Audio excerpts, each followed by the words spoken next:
Hi guys, ngayon i-share ko sa inyo kung paano niyo gamitin ang bagong update na SSS website. So ngayon, sa Google search ng cellphone ninyo, click nyo lang yan. Dito sa may search, i-click nyo lang yan. Dito, i-search nyo lang yung SSS website. Then, lalabas na yung ganitong website. Click nyo yan. Ayan.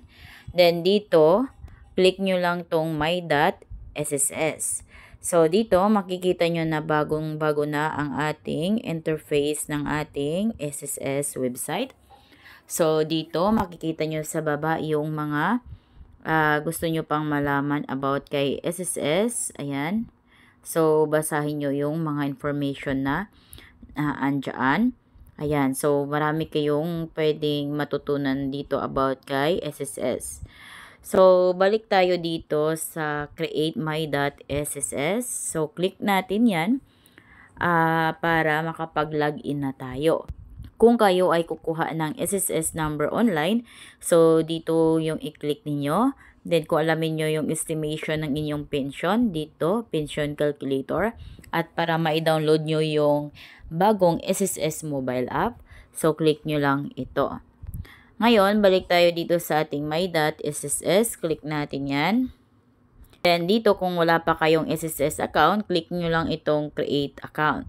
Then, para naman sa mga employer, so click nyo itong employer login. Then, sa mga member ni SSS, dito na tayo mag-login. Click natin yung member login. Ayan, nakapag-login na tayo. Dito, pag login natin, makikita na agad natin na may notification bell tayo dito. Lahat ng mga notification ni SSS sa inyo or yung mga transactions ninyo. So, pag mag-apply kayo ng mga benefits or loans, so dito nyo mababasa yung mga notification. Then, dito, makikita nyo na agad ang inyong total amount of your contribution. Then, your number of contribution. Kung ilang buwan na yung contribution ninyo. Click nyo lang itong view contribution. Ayan. Dito sa view contribution, makikita nyo na agad yung mga year, months na pinagbabayaran ninyo. Then, dito, kung kayo ay self-employed or voluntary contribution, click nyo lang ito para makita nyo yung contribution ninyo dyan. Flexi Fund, mandatory pension booster, at saka voluntary pension booster. Ayan, so, ayan, click natin yan. Ayan. Ayan, so dyan nyo makikita lahat guys, yung inyong contribution. Next is to pay your contribution. So, pag bayad kayo ng contribution ninyo, so diretso na kayo dito sa generating PRN. Ayan, makikita nyo na agad, generating PRN, click nyo yan. Ayan, so dito, pwede na kayong makapag-generate ng inyong monthly contribution. Mamimili lang kayo dito, click nyo lang yan, mamimili kayo kung kayo ba ay employed or self-employed or voluntary or kung ano pa mang applicable sa inyo. Ayan, and then the month, then the amount of contribution. Then if with voluntary pension booster. Then, back tayo. Next naman is dito sa pay loans. So, generating PRN. Dito, pag generate ng PRN or magbabayad na tayo sa ating SSS loan, diretso click na lang natin itong generating PRN. Click natin yan.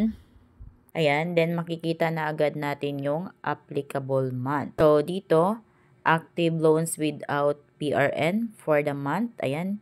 So, kung halimbawa, wala kayong payment reference dito sa active loans with PRN, ang gagawin nyo lang, click nyo lang itong generate PRN. Click natin yan. Ayan, then lalabas na agad yung statement of account ninyo for October 2024. Then dito, ilagay lang natin yung amount na gusto nating bayaran. So, nakalagay dito, enter total amount to pay. Kung kaya Kayo ang masusunod kung magkano nga ba ang gusto ninyong bayaran. Click natin yan. Then, delete natin yung amount na nakalagay dyan.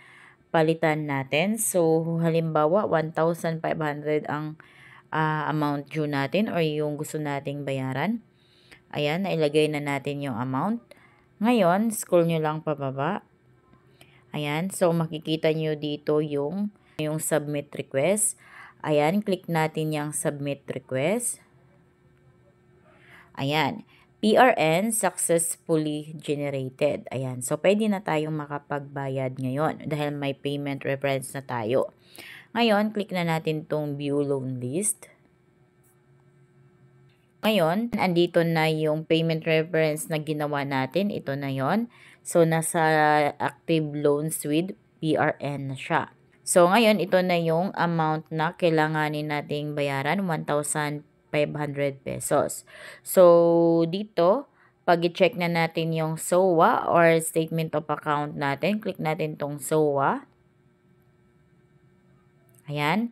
So, ito na yung Statement of Account natin, guys, for the month of October. Ayan. So, yan na yung Statement of Account natin. Next naman, scroll nyo lang pababa. Dito, nakaganda din dito sa bagong website ni SSS. So, andito na lahat ng services ni SSS. So, ang services ni SSS, makikita nyo na agad dito sa baba, like salary loan. Kung mag-apply kayo ng salary loan, click nyo lang yung apply. Dito naman, pension loan. Click nyo lang yung apply. Calamity loan naman, loan condonation, maternity benefit, unemployment benefit, sickness benefit, disability benefit, retirement benefit, funeral benefit, at saka death benefit. Ayan, so yan yung mga services ni SSS at yan yung mga benefits na inyong ma-avail dito kay SSS. So, andito na lahat, guys. Hindi nyo na kailangan pang tulad ng old SSS website na i-click-click nyo pa yung kanilang mga services. So, dito sa bagong update, makikita nyo na lahat dito. Kung kaya i-click nyo lang yung apply kung halimbawa i-avail nyo na yung benefits or services ni SSS. So, mas maganda na dito ngayon yung services nila at saka sa pag-pay ng inyong contributions at loans. So, mas maganda na siya kesa dati. Kaso nga lang, ang hindi lang maganda sa bagong update dito is kada open mo ng inyong SSS account is kailangan ng OTP code. Then, the OTP code is nadidelay pa. Pero, mas maganda sana kung halimbawa hindi siya nadidelay or kaya every time na lang na mag-process tayo ng ating SSS loan or kahit anumang loan or kahit anumang benefits is saka mag-generate ng OTP code. So, para sure na kayo talaga yung nag-apply ng loans or benefits is doon lang mag-generate or kailangan ng security code or OTP code. Ayan. So, dito naman sa pinakababa, makikita ninyo yung quick links. Ayan. So, dito sa quick links, makikita nyo dito yung payment reference number ninyo for loans. Next is disbursement account enrollment, voluntary pension booster, at saka ADA, auto debit arrangement. Ayan, so yan yung mga quick links dyan. Para mas mabilis nyo ma-access yan. So dito, makikita nyo lahat gusto nyong i-check sa inyong SSS account. So, click natin to. Ayan, click natin yan. Ayan. Then, dito nyo makikita ang mga gusto nyong i-check sa inyong SSS account. Your dashboard, yun yung kanina. Then, the member information, services, loans, benefits, at saka payment reference number. Dito, halimbawa, gusto nyo i-check yung member information ninyo, click nyo lang itong member information. Then, dito nyo makikita yung member details, SSS UMID pay card upgrade ninyo at saka yung contributions ninyo. So, dito sa member details, kung gusto nyo i-check yung details ninyo, personal information ninyo, ayan, andyan lahat sa member details. Like kung anong membership type kayo, or kaya yung employment history ninyo is nandyan sa member details.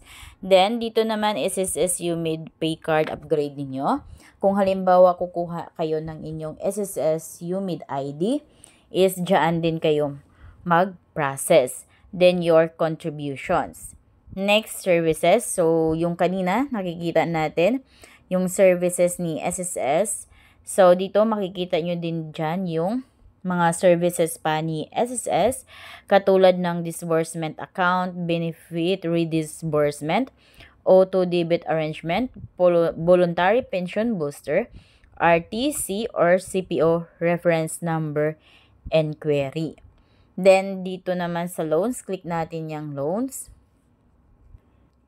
Then, dito naman sa loans, so tulad kanina, may mas mabilis din naman na paano kayo makapag-apply ng mga loans. So, pagbukas pa lang natin sa ating SSS account kanina, makikita nyo na agad yung mga services. So, dito, makikita nyo din dito yung salary loan, calamity loan, pension loan, loan penalty condonation ninyo. Next naman is the benefits. Click natin yan. Ayan. So, kung ano din yung nakita natin kanina, pagkabukas ng ating SSS account, so, yun lang din yung naandito sa benefits. Next is the payment reference number. So, kanina, ganun din, nakikita natin doon, kanina yung shortcut, yun ang contributions at saka loans. Andyan pa yung mga ibang gusto nyong i-check sa inyong SSS account. So, balik tayo sa dashboard. Click natin yung dashboard. Ayan. So, ito yung dashboard natin. So, pag click nyo yung dashboard, so, ito yung lalabas. Ngayon naman, pag i-click naman natin yung human sign, ayan, yung tao. So, dito nyo naman makikita yung mga information ninyo. Ayan, may karagdagang details din dito sa inyo. Then, dito din yung change password ninyo. Then, dito din kayo makapag-set up ng time-based one-time password. So, dito din kayo makapag-contact kay SSS and then your sign out. Ayan. So, para sa akin guys, mas mabilis ito. Mas maganda ito. Mas mabilis siya gamitin compare sa dati. Kaso nga lang, yung OTP code is nade-delay. So, mas maganda sana kung yung OTP code is saka na lang yun gagamitan kapag mag-apply na tayo ng mga services or mga benefits or loans. So, hindi sana kada open natin is mag-generate ng OTP code dahil medyo hassle siya at lalong-lalo na nadi-delay. So, ayan guys, yan lang yung quick tutorial ko kung paano ninyo gamitin itong ating bagong SSS website. Pero gagawa ko ng mga tutorial nito kung paano mag-apply ng mga benefits sa bagong update at saka sa mga services ni SSS. So, ganun lang guys. So, kung kayo ay bago sa aking vlog, please consider to subscribe para updated kayo lagi sa mga updated at mga informative na mga videos ko. Thank you for watching!